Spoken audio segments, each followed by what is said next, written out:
live in 1 minute.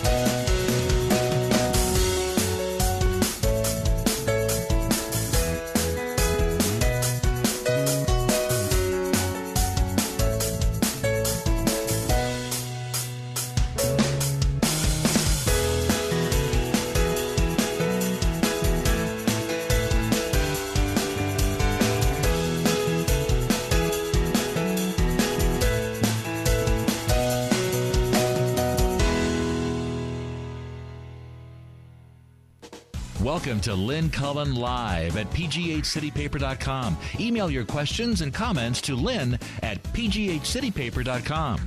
Hello there and a good morning on this dreary God, Tuesday. Notice how I said that? It's correct. My speech teacher told me. Tuesday in Pittsburgh, Pennsylvania, February 19th. And my sister Susan joins us from St. Louis, Missouri. Hi, Suze. Hi. How are you? I'm good, and you? I'm okay. Although it's hard, it is true that the weather affects us. I mean, it's hard to feel chipper and up when it's so gray. You know what I mean? There's something heavy about I do, except today, for some reason, I can not relate. Oh, because you're sunny. It's absolutely gorgeous. Blindingly. Well, you know what the guy in the elevator said to the other woman in the elevator? Somewhere the sun is shining. That's what he said. It's got to be sunny somewhere. And she said, just like it's 5 o'clock somewhere. Yeah, this is true. Actually, it's sunny right over our heads. It's just that there's a massive clouds in between. I remember when I was a kid, it startled me on an airplane that, you flew out of a cloudy airport, where you didn't see the sun, or even if it were storming, and then the plane would climb above the clouds, and all of a sudden there was the sun. And I don't know that it ever occurred to me that even on a cloudy day, the sun was up there. That didn't strike you? No. No. All right. Once I understood that the sun was the sun and the earth was the earth, I understood that the sun was always there. Yeah, but all right. Okay. Fine indeed. I guess we have to talk about the news or something in it or whatever. Anything particularly floating your boat these days? I have to admit I got a tad aggravated over the last couple of days probably about the last week over a breaking cycle of news about the way the Justice Department handles the banks, which is basically that they haven't pursued them because they don't want to jeopardize them. And as this conversation keeps going, it's as if they've bought the Supreme Court argument that the bank is actually this person, Mr. Bank. And Mr. Bank can't be prosecuted because if we prosecute Mr. Bank and put Mr. Bank in jail, it will jeopardize all of the people that invested in Mr. Bank. But I would like to send this message to the Justice Department. I do not want to put Mr. Bank in jail. I know that Mr. Bank is just a building and a group of desks at which employees sit. I want to put the jerks that broke the law in jail. But those jerks are the ones who control and run the bank. They aren't the bank. They are, even from the chairman of the board on down, employees of the bank. Those are real people. If they break the law, prosecute them, put them in jail. That's the point of the law. Yeah, but then there's the law, and then there's... That man isn't too big to fail. That woman that broke the law isn't too big to fail. And they have no problem putting Martha Stewart in jail because she was sure a threat to all of us. But she was not too big to fail, as it turns out. I do not understand. I mean, if someone can help me understand why prosecuting somebody who malfeases jeopardizes the whole banking system, I would like to know that answer, because we need a new banking system if that's the situation. This constant confusion of the thing for the person is beginning to get me down. Yeah, that you cannot go after the name a bank. What's one of the banks that's in your sites? Oh, Bank of America, or any of them. So Bank of America, Wells Fargo, you name them. Okay, so you can't go... Goldman Sachs, you name them. Because, so you're saying you're not going after the bank, you're going after certain people who made choices about how that bank would function. Right, who perpetrated frauds. Okay. I mean, guess what? And the Justice Department Madoff was too big to fail. Yeah. Except he did. So the Justice... Because he was a fraud. Right. Well, Susan, you're an intelligent woman.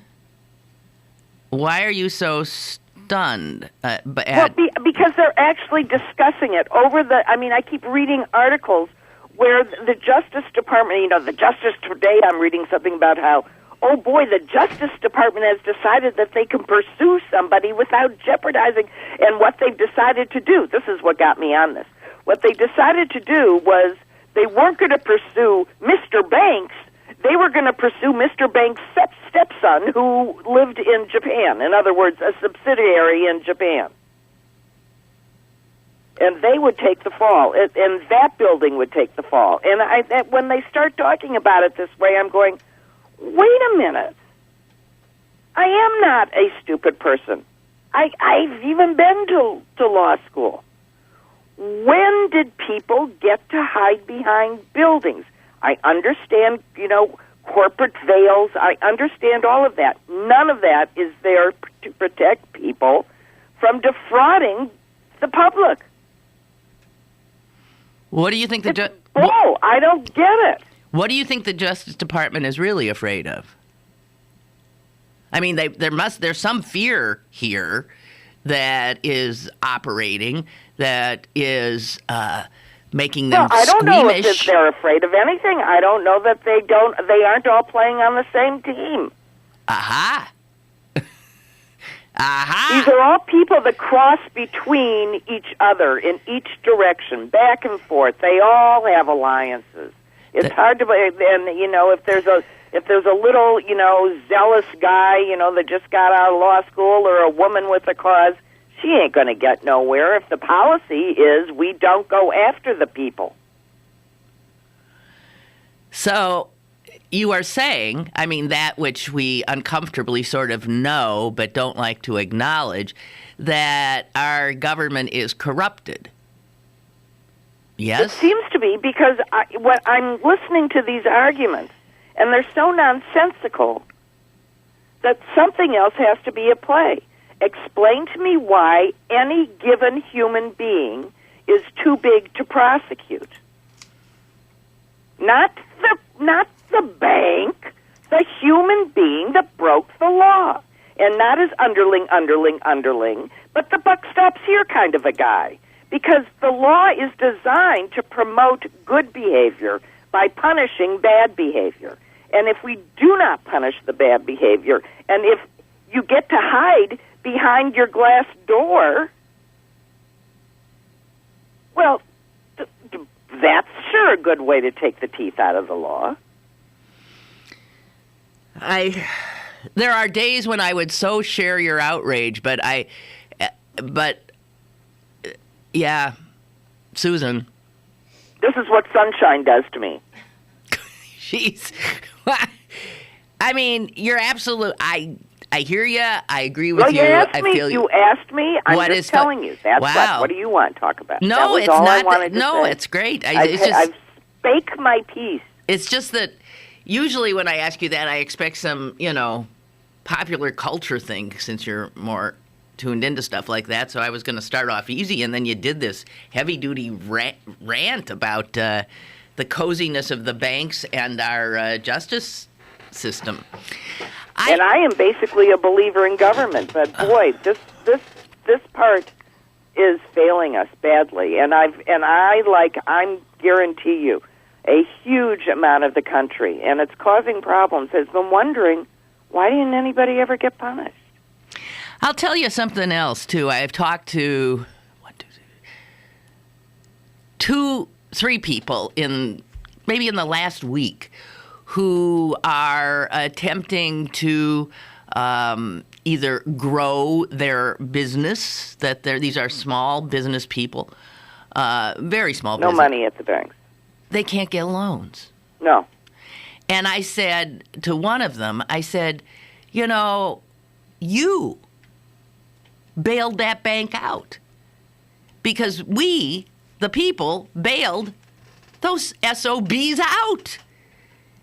And now they won't. And there's never a good reason why they won't give money. Oh, no. It's because it's like it was our fault that they sold us, that they invested, first that they gave away, money inappropriately years ago. Like it was our fault that they had those ridiculous lending practices. That's right. And then when they bundled them all and sold them as worthless securities and crashed the whole economy, that was somehow our fault because we were the people that took out those loans. So we aren't going to loan any of you any money again, even though the government gave us money to do that. So the only one who pays is the person who got screwed in the first place. That's right. And those big guys again, don't. Somehow, the outcome of this is that's who gets punished, and the guys that made the policies waited a year and then gave themselves a bonus.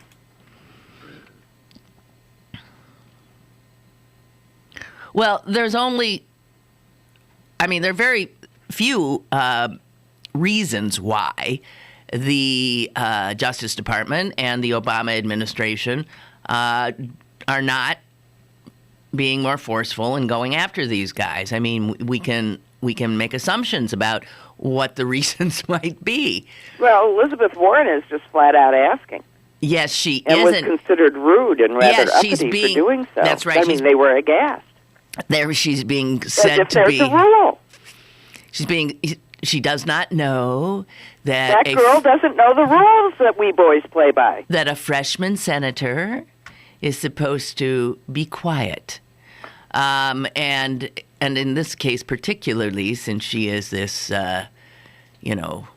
woman who they fear.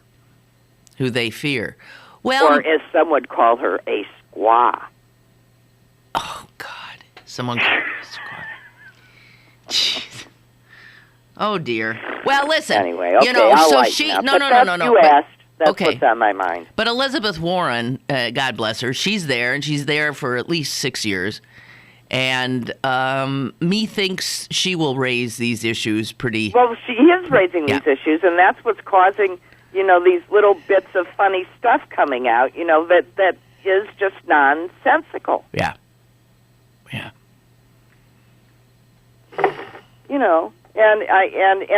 And I don't care. I'm just going to remind everybody that we do have things called legal fictions, but that's what they are. They are fictions, and the bank isn't really a person. Okay, go ahead. Whoa. Mitt Romney said corporations were people and aren't banks corporations? They're That's people. Right. Did you say that was a fiction? A fiction? Mick couldn't tell them apart. Oh, yike.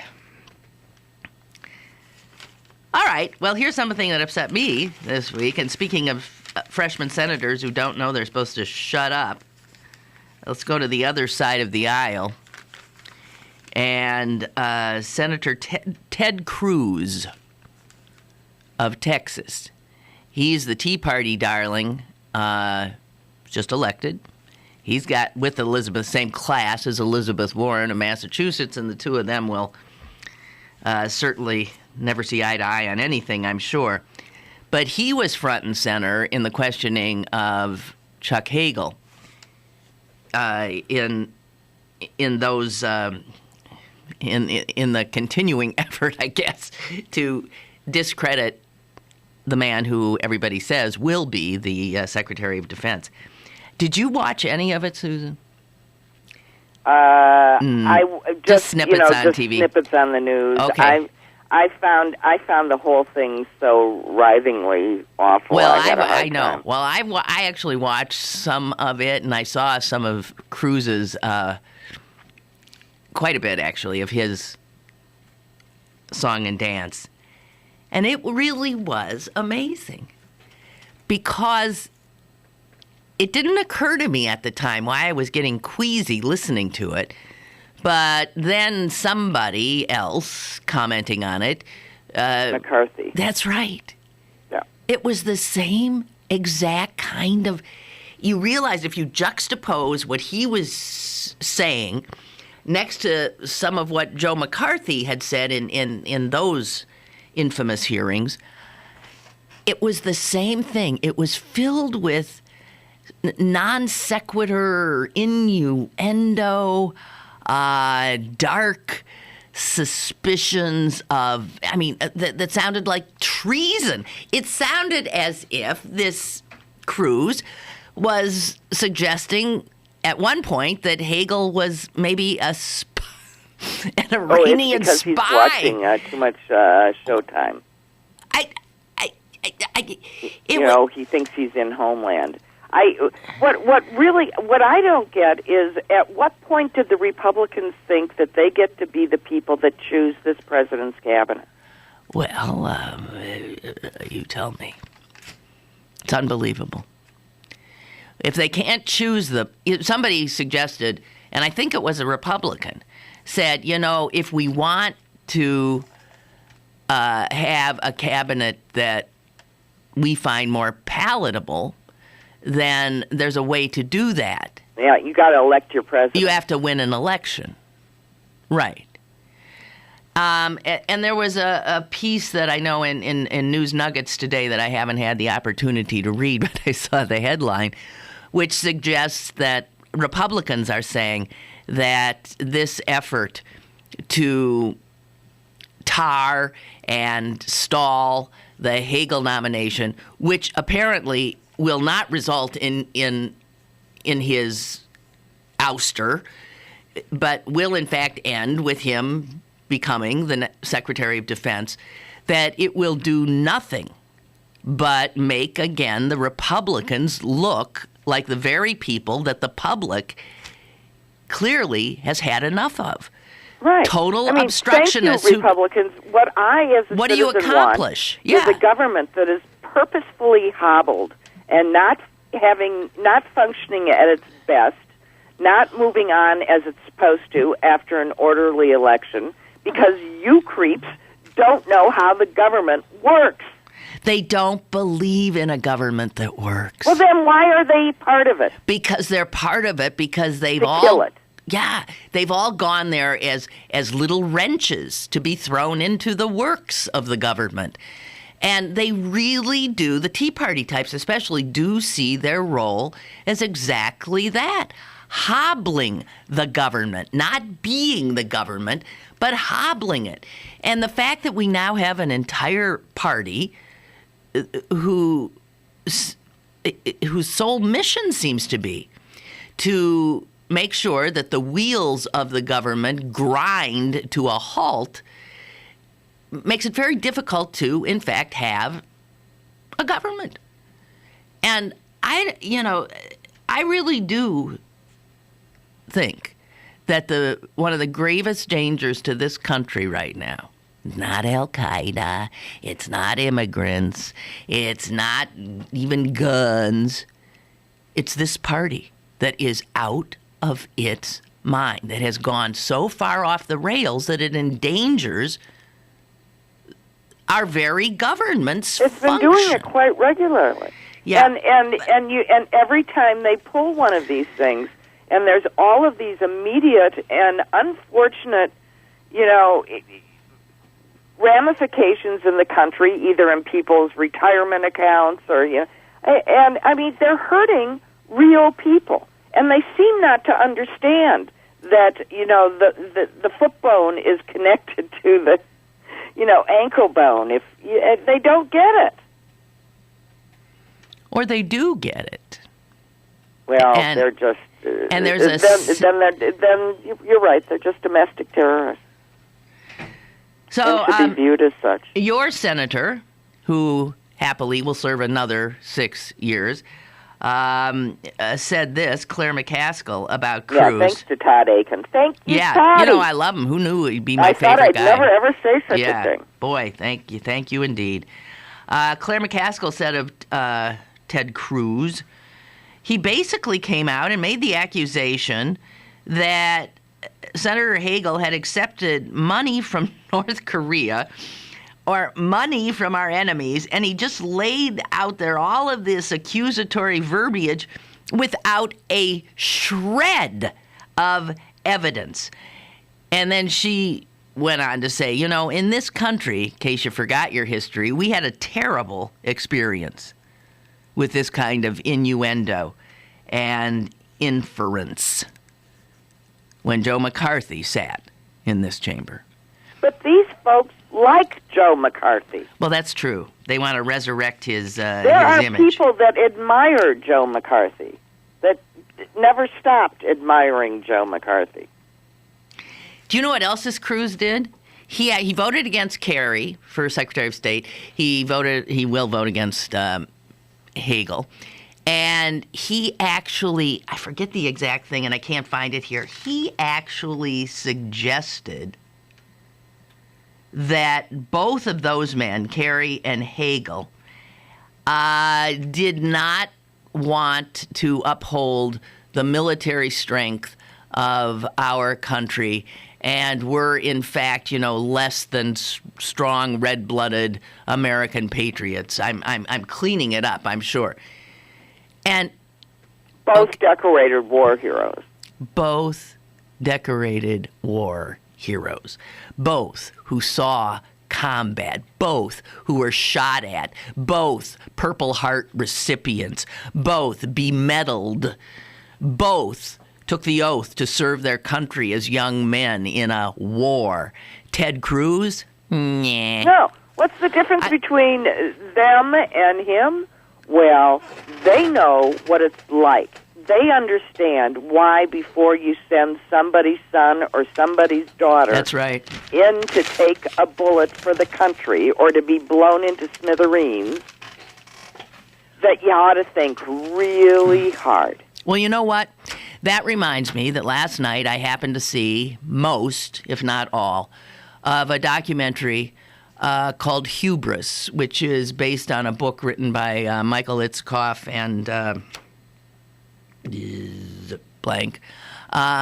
and David Korn. And this was on MSNBC.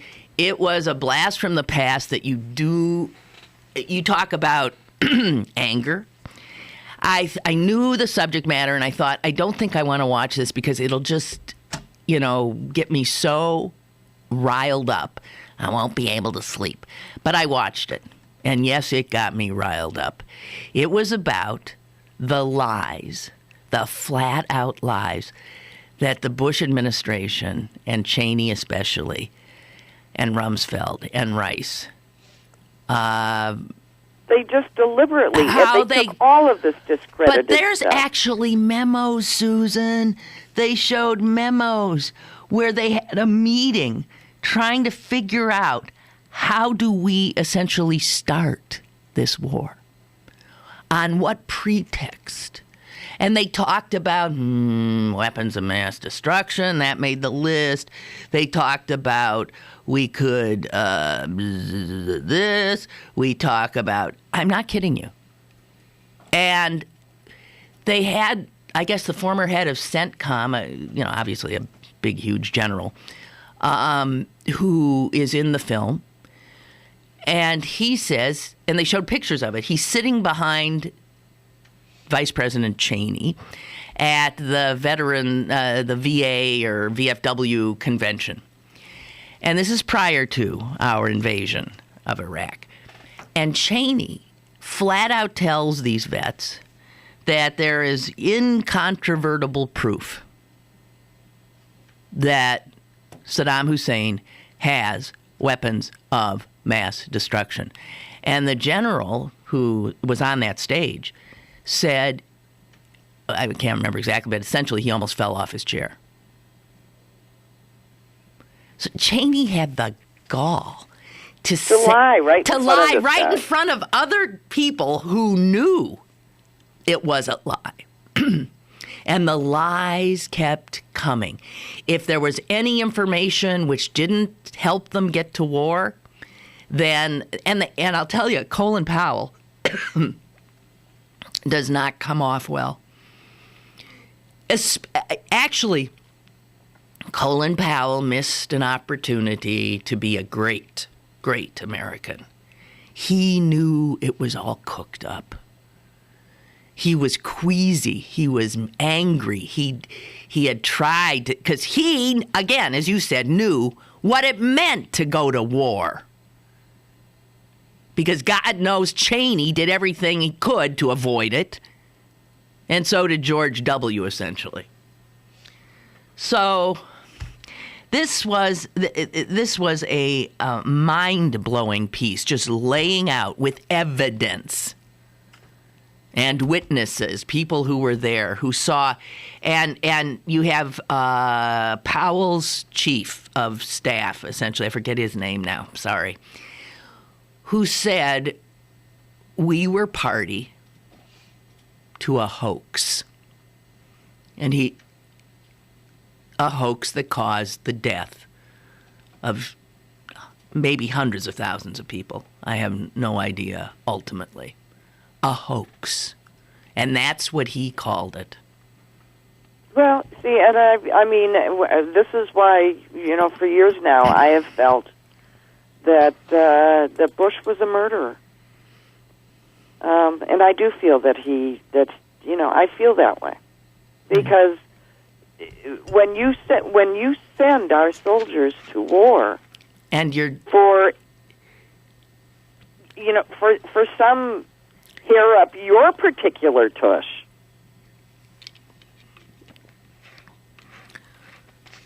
the blood of many. The blood of many. I consider them all murderers. Well, they too are too big to fail. They ain't going to be prosecuted, as you know. So big banks can destroy lives. And these men at the head of our military can destroy lives. And they go on and are happy campers. Well, then I wish they'd just come out and say, well, we all went to law school and we all got our MBAs together and we're pals, we can't exactly send each other to jail. Ansel writes, I agree. I view the Republicans in the House and Senate as domestic terrorists. How can they profess their love of country when they recess just a couple of weeks before the sequester? Yeah, explain that one to me, too. These guys are now on vacation for 7 or 8 days. We're supposedly facing this shutdown. These draconian cuts that will really hurt people. Cause lots of people to lose their income, be furloughed, be laid off. And these SOBs, don't worry, they'll get their paychecks. Don't worry, they'll have their health care to the grave. Don't worry about any of that. And they go on vacation. Ansel writes, I've been saying for a long time now that one day, perhaps years from now, we will discover that most of the Republicans are corporate-owned puppets. one day from now, Ansel? Yeah. I think we already know that. And that there are just a handful of international puppet masters pulling their strings. We have met the enemy, and he is us. Quoting Pogo, I believe. All right, we've got to take a break, and we'll return. Susan, I think we should lighten up just a little bit. Okay, I'll think of something. We'll be back. More is on the way with Lynn Cullen Live. Go to barkbargains.com for great deals on meals from your favorite local restaurants, museums, and shows. This week only, get discounts up to 20% on gift cards to the Olive Garden. Supplies are limited. barkbargains.com, Pittsburgh's best bargains. barkbargains.com. COPD, chronic obstructive pulmonary disease, is a lung disease that robs people of their ability to breathe. As many as 24 million Americans suffer from COPD, also known as chronic bronchitis or emphysema, and half of them don't know they have the disease. If you or someone you love is over 35 and has smoked more than 100 cigarettes in their lifetime, visit driveforcopd.org and take the screener, then take that to your doctor. I'm Jeff Stoltz, and I drive for COPD.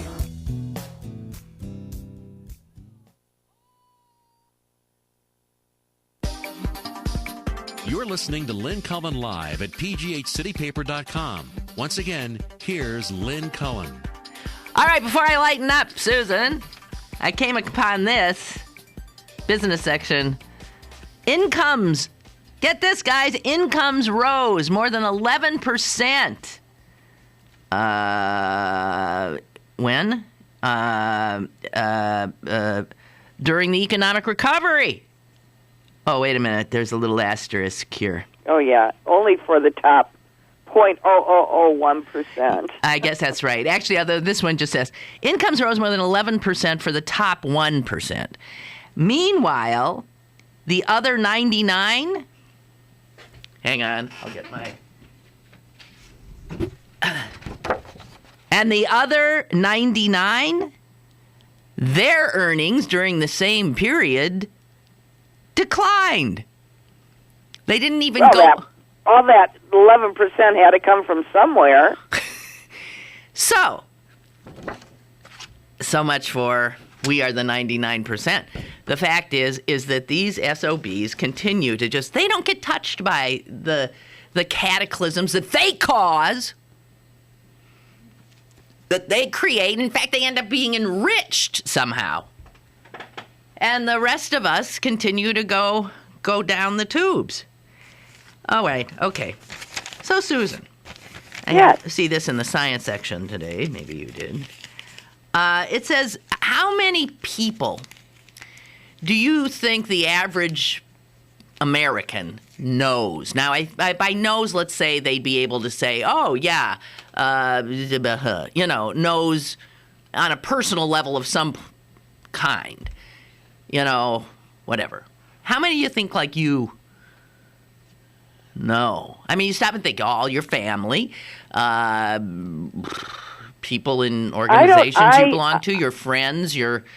not that many outside of my family do I really know, because I'm actually fairly reclusive and private. That said, I am on first name and speaking terms with just about every checker at the several grocery stores. They're hi Susan and I'm hi whoever. And that sort of person. I know my little girl, when she was growing up, thought I knew everybody. Because I talked to everybody. Oh, okay. Well, that's not reclusive. Well, but it isn't. That's sort of my normal interaction, and then for the people that I really know, there's very few. There's a distinction. The average American knows about 600 people. I think that's so high. Well, that's not knowing. That's counting my checkers. Yes, that's counting your checkers. Okay, 600 people. But even you, I don't think, would get up to that level. I might, But I'd have trouble knowing all their names because I can't remember people's names. I would say, oh, but if you are all, for example, if you are part of if you belong to a religious institution, a church or a synagogue you or know a mosque, a lot of people then in your all church. of a sudden you can count the congregation, everybody that you see at services, you know. Right. I think so. So, although another study done differently said the average American knows 290 people. So that's the low end. And the high end is 600. And this research also, this was done in Columbia, also estimates that most Americans know just 10 to 25 people well enough to say that they trust them. Right. 10 to 25. That's more accurate. Yeah, I think that's accurate, too. Okay, we've got some... You know, and honestly, if it's more than that, you're sort of promiscuous, if you know what I mean. You're just, I mean, how... It would seem to be,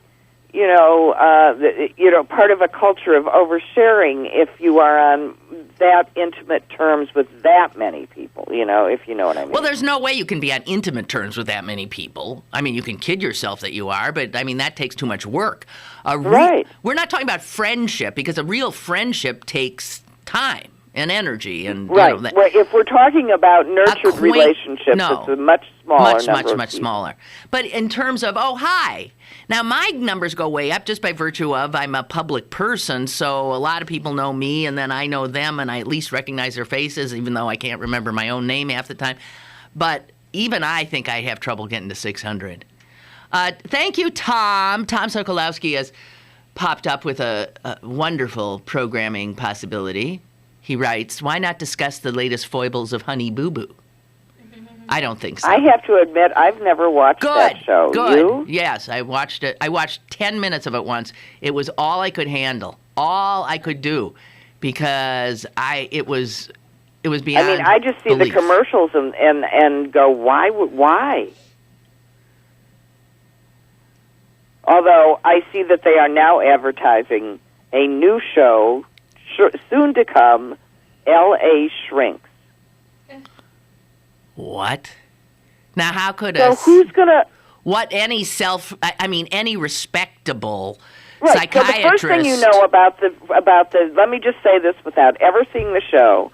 I can assure you that any shrink that is on this show is not anyone you would ever want to see. No. So we'll just put it that way. They're a charlatan. They're charlatans. Because any patient who is agreeing to be filmed, to be put this on TV, is how do we say this? Sick. Yes, they're in need of a shrink. Yeah, but not that one. Right. Well, that I might tune in to watch just because. What are they going to do? I cannot imagine. That said. Russ writes, our elected officials profess to know what the Founding Fathers meant, that they meant this or that, or meant this, but choose to ignore their main duty that the Founding Fathers gave them, which is to serve and not to be served. Yeah, Russ, well, that's, come on. Yeah, they're supposed to be part of a functioning government. That's what the Founding Fathers had in mind. Dear Lord in heaven. Okay. So speaking of reality shows, Susan, I never watched the one Recovery. No, me either. Celebrities who were in rehab or something? Yeah. Okay, well... I thought that was Celebrity Rehab. That's what it is. Celebrity Rehab. Right. Well, apparently now, with the suicide of Mindy McCready, Yeah. The participants of that show, the death toll of people who've been on that show is now, I think, up to 5.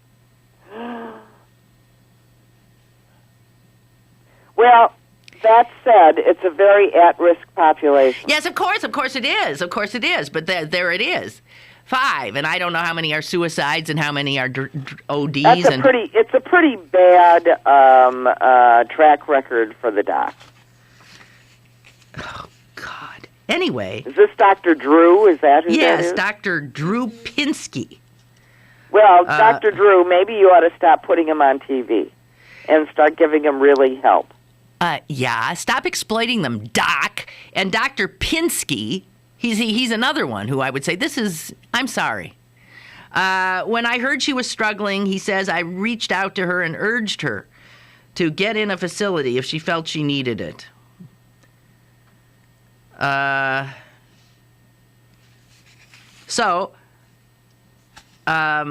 The thing I don't know from this woman from one to another, I know she's just, her life was a train wreck. But I really am pissed off at her. Do you know what doing that to her 2 kids? No! Although, yes. I mean, she shot herself on the front porch with them home. I would think that's pretty They were home? awful. No, I think they've been taken away from her. Oh, right. They were in foster care, right? Yeah. No, she shot the dog before she shot herself. Oh.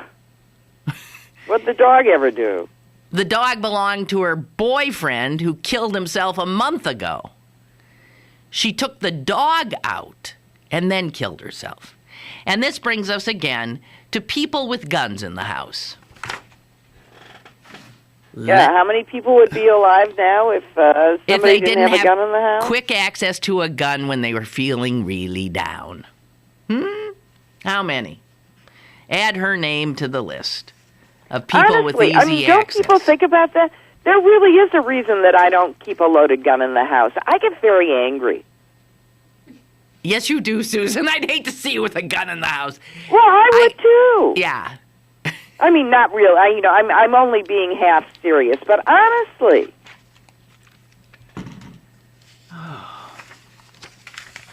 Okay. So get yourself a dog. Here is another study that say dogs really are man's best friend. They rank higher than our fellow humans in empathy. Okay, we do, don't? I mean, anytime you're feeling blue, the dog just comes up and sits. Hi, yes. Hi, caller. Hello. Hello. Oh, come on, Lynn Cullen. Let me tell you, if you want to kill yourself, there's many ways. Just because you have a gun, my God, you could take pills, you could hang yourself, jump over the bridge. Come on. See ya. Okay. Bye. They all take more effort. They all take more effort because in order to jump off the bridge, I have to get in my car, I have to drive, I have to get out of the car, I got to look at the water, maybe I would have a second thought. And you wouldn't hang the dog. And you would not have hanged the dog or thrown the dog off the bridge before you. And, yes, you could take pills, but even when you take pills, then while you're starting to get a little feeling queasy, you could think, oh, no, I don't want to. And then you call 911 and they save you. How many people have done that? But once you do the gun, it's over. The gun is a surefire, pardon the pun, way to go. And I also want to say this. Women who shoot themselves, this is not the usual way a woman chooses to go out.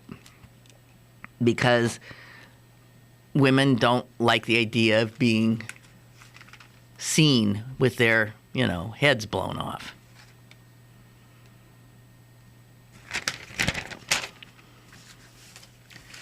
So there. I mean, obviously, if you're bound and determined to kill yourself, yes, you can jump in front of a train. But that does require, yes, a little more time and energy. Handy-dandy gun. Yeah, doesn't give you the... Can I just say something? I am so tired of the argument of our gun-loving, gun-right-loving citizenry here to suggest that just because you take away this gun or that gun, all evil will not end in the world. That's correct. Oh, yes, that You're is correct. right. People will still die. Yes. People will die. And people will kill. People will still try and kill people other ways. Yeah, they will. We get it. We don't give a damn. There's too many guns. Get real. It's just it's so absurd. I'm so tired of the total moronic stupidity. It's I know, Suze. I hear you. I absolutely hear you. Unbelievable. Well, I wish they'd listen to themselves and they'd stop checking their brains. Yeah. Oh, no. I know. Sorry, caller. Well, no, that's okay. So that was the same argument. Ooh, I better take a break. And when we come back, I have other stuff. I do. I should cheer up. The sun went behind a cloud. Oh, well. We have a caller. Let's take the call first, and we'll take the break. Hanging up. Hello? Hello, Lynn. Your previous caller was a bang. Ha ha! Michael from Palm Springs. Hi, Michael. Oh, my God. What a hoot. Yeah, I mean, the dog would still be alive if she didn't have a gun. I mean, she may be dead. She was, you know, this is crazy. Yeah. You know, it reminded me of a novel that I read that was really kind of funny. I don't know if you know of Hubris. He wrote Last Exit to Brooklyn, which was one of the first books to ever be put on trial for obscenity. And really? William Burroughs said his writing should, bust like a hellish nuclear bomb over America 100 years on. But the last novel he wrote was something called Waiting, period.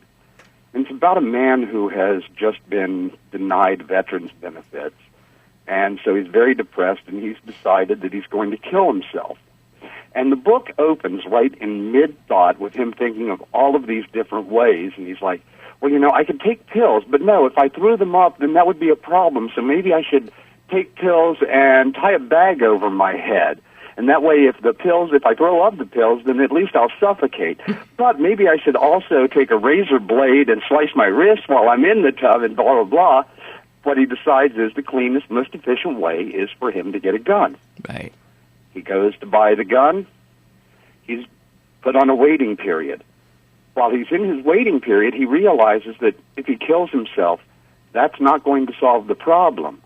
What he has to do, the source of his problem, was the Veterans Administration. So he decides to poison the guy who denied him the benefits by pouring poison into his drink after he's cased him at the cafeteria where he goes every day.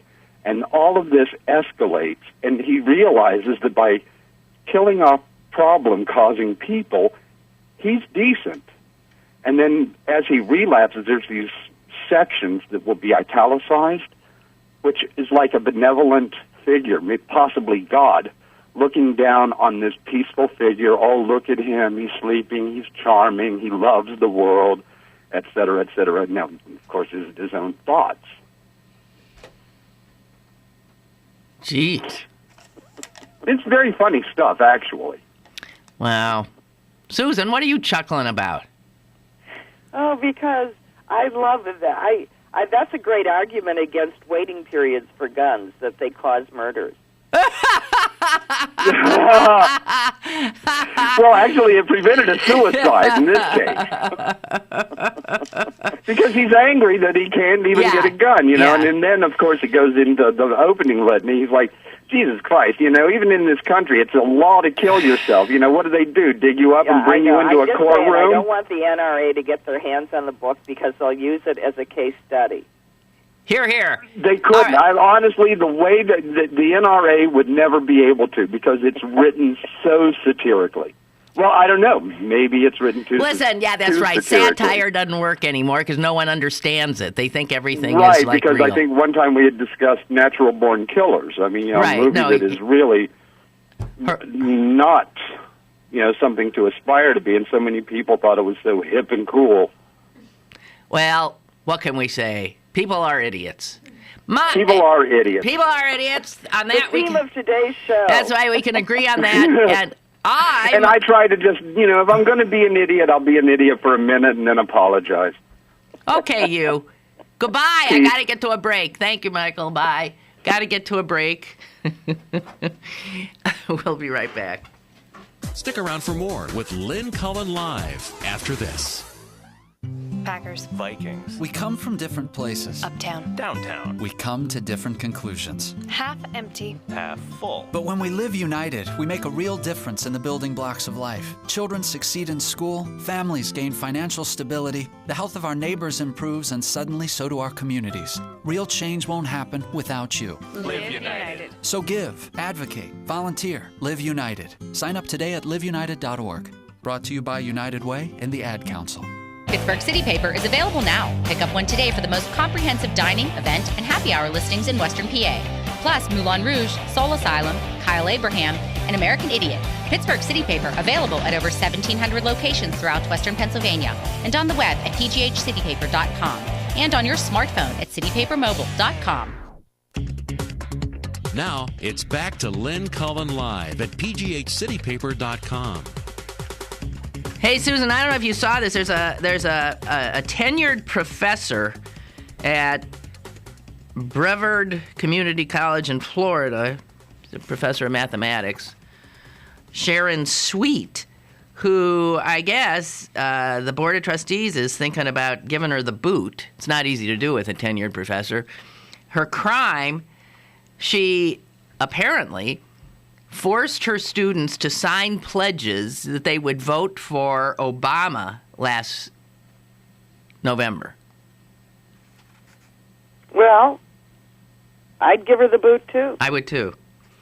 She said she encouraged or mandated students from several classes to sign a card that stated, "I pledge to vote for President Obama and Democrats up and down the ticket." Is this woman insane? She should be tossed. Yeah, she should be booted. Yep. They're charging her with... Oh, and she's now said, I was doing whatever, a statistical... A sociological experiment. That's right, a statistical analysis. Yeah, she should be booted. No, they said she was guilty of electioneering, harassment, and incompetence. I don't know. There's been a 3-year investigation. I'd say give her the boot. That's an outrage. Outrage. Thank you. We agree on that. Yep. Here, I've often wondered about this, and here I finally saw something. You know, we're talking about the head injuries that occur in football and in other sports. New research shows that when a soccer ball hits the head of a player, the force can be substantial, and that any headgear designed for the sport does not appear to mitigate those forces much at all. So I've often wondered that. You know, you're playing soccer, you use your head as a... You know, you can't use your hands, so you use your head. Those balls... I don't understand what people don't get about the thing called contre-coup effect. Excuse me? And what contre-coup effect is when your brain, you know, it's the effect of your brain slashing back and forth against your, you know, either, you know, skull. Side of the skull. Right. And it's what happens when it's hit on one side. It goes to the back and it comes to the forward and it goes to, you know, that's what happens. So the brain is sort of floating around up there. It's not tight. Right. And no amount of padding on the outside stops the effect of the force. That's right. Against the outer object. And that's all that it matters. It's not about padding. It's about force meeting a something that isn't moving, your head. Well... And that nothing stops a contre-coup effect. That's, unless you have to hold your head, the head has to remain absolutely still at all times. Well, I've often, you know, they go in, this article goes into like the velocity at which these balls, the weight of the ball, if the ball and the head, and amazingly they have never really studied this very much. They're starting to study it now, and sorry guys, they said it's the same. The ball hitting a head is pretty much like taking a punch to the head.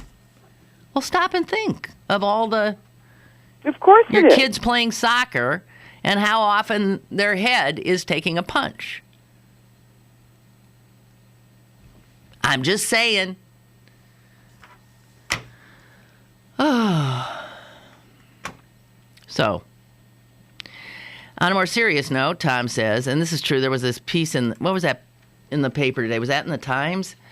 It was about these zero tolerance policies for, playing with the toy gun or something, and they collected a lot of these stories of 5 and 6 year olds getting suspended from school for going bang bang with their finger, or for playing cops and robbers, or for one little girl had a Hello Kitty bubble gum gun, which you pull the trigger and bubbles come out. And she said something like, "I'm going to shoot you," to some other little kid. And the next thing you know, like, she's handcuffed and I don't know, she's suspended. And as one dad put it, what the heck? What are we? We're criminalizing play now? Yeah. So these kinds of things make me nuts. And they're always great fodder for laughing at these stupid people who have placed themselves or have been placed in the position of not being able to exercise judgment, So if a kid during playtime, makes something that looks like a gun out of Legos and then goes bang, bang, that can get you thrown out of school. What kind of craziness is that? It's pretty crazy, it's but it's you show me a district that doesn't have zero tolerance on bringing a gun to school, and then but a gun is a gun. It's not a bubble gun. No judgment. It doesn't say toy. It doesn't say real. It just says gun.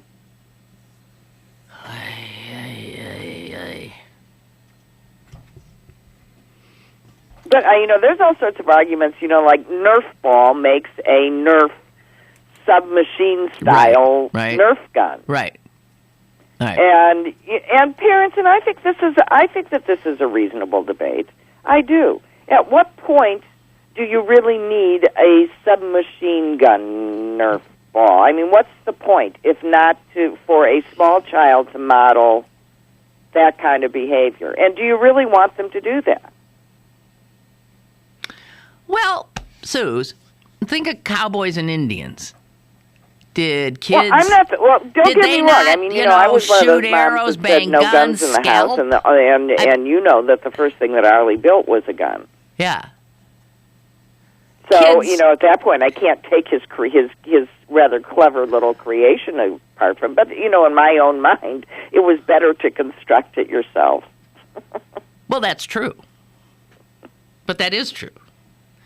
I don't know what to say, but the zero tolerance policies invariably can subject a school district or anyone who employs them to understandable ridicule. Really ridiculous. Well, anytime somebody is unthinking in this way, frankly, they deserve it. Who deserves what? The school deserves the ridicule. Any administrator that's going to kick a 6-year-old out for blowing having a bubblegum gun or whatever, that's crazy. Mm-hmm. What you do is sit down and say, we don't allow any kind of guns, toy or otherwise, in school. Now you know that rule. They did the same thing with knives. I know. You can't even have anything that you could cut. If little kids that brought paring knives to cut their, apples with were arrested, they weren't arrested; they were thrown out. Or if you gave your kid an aspirin because you knew they had a headache, they'd be kicked out for taking drugs. Right? Or if you gave your friend an aspirin because they asked you for one, right? Right. Then you're a pusher. Right. God, I don't know. People are fools, idiots. So, Susan, one of my complaints about living is the noise that human beings make. Because I love the noise that nature makes. I love thunder. I love bird song. I love the sound of the wind in the trees. Yes?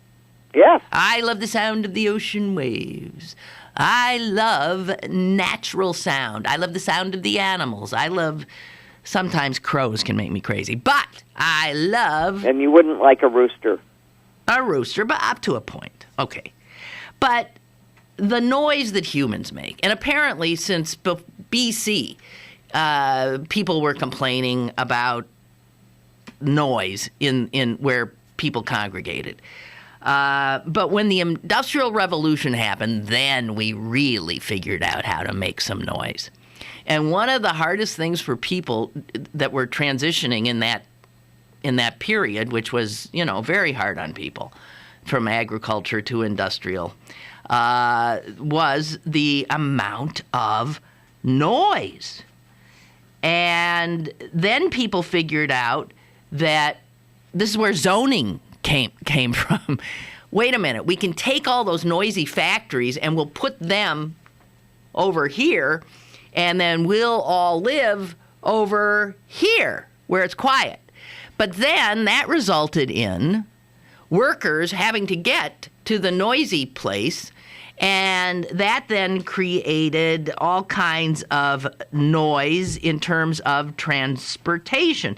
And no one was able to quite measure all this noise and what it was doing to us in terms of stress until the 1920s, when the decibel rate, when they figured out how to do that. Like, this is so many decibels, that is so many decibels, and here's what your ears can handle, and blah, blah, blah, blah, blah. Anyway, think of the new noises that now annoy us, because, from the Industrial Revolution, steam engines and all that stuff that was new. But stop and think now about noises that didn't exist maybe 10, 15 years ago in your purview that are now there and drive you crazy. Can you think of any? Yes, the ones, it's the stuff that people do in their yards that drives me crazy. Oh, okay. So those are huge. I was often thinking, though, of cell phone ringtones, all the little beeps and buzzers that you hear going off all the time, and the crazy... So, those things didn't used to bother, but now they do, and they're part of the cacophony of noise. As for the yard stuff, that is, to me, a plague. A plague. It's why I don't own anything that makes noise outside. I do not myself own. I have a push mower. I rake. I don't blow. I wish everybody did that. Follow my lead, folks. It's better exercise, for one thing. Here's a caller. Hi. Hey, I'll make it quick. Did you see this study about, it's basically they found that all those new devices, Lynn, that you're talking about, like, not necessarily new, but a refrigerator, computer, fans, lights that hum, all those new things that we're being surrounded by are more often than not, in a minor key, and can lead to depression because of it, and you don't even realize you're hearing it. So you mean the sort of buzz from the refrigerator is a minor key tone? The vast majority of them were found to be in minor keys, and minor keys are known to eventually depress you. Yeah. And you were just constantly, and they said, you're constantly surrounding them at home, but the worst place is you're at work. You're already stressed and everything, and you're constantly listening to the in the background. That's great. Hey, thanks for that piece of information. I love it. Thank you. All right. On that depressing note. Anyway, they say close to 1 in 5 Americans now have hearing loss, and that will continue to go up, which means that people just ratchet up the noise because they can't hear, creating more deaf people, and they ratchet it up and they can't hear. I now find it painful to watch television with some of my friends because they say, turn it up. Can't you turn it up? And to me, it hurts. Everybody's deaf. Well, or just the first thing when you sit in a movie, that first commercial. I have to put my hands over my ears. It hurts so much. Yeah, I know. And I think it's got to be hurting me. Okay. Well, I think we're out of time. Okay. Is the sun still shining in St. Louis? Yeah, it came back out. Oh, that's good. Well, it's still not shining here. But we know it's up there somewhere. Thank you so much, Susan. Okay. Bye. Bye. And as for the rest of you, I'll see you tomorrow on Wednesday, and that means Chris Potter will join me. Toodaloo.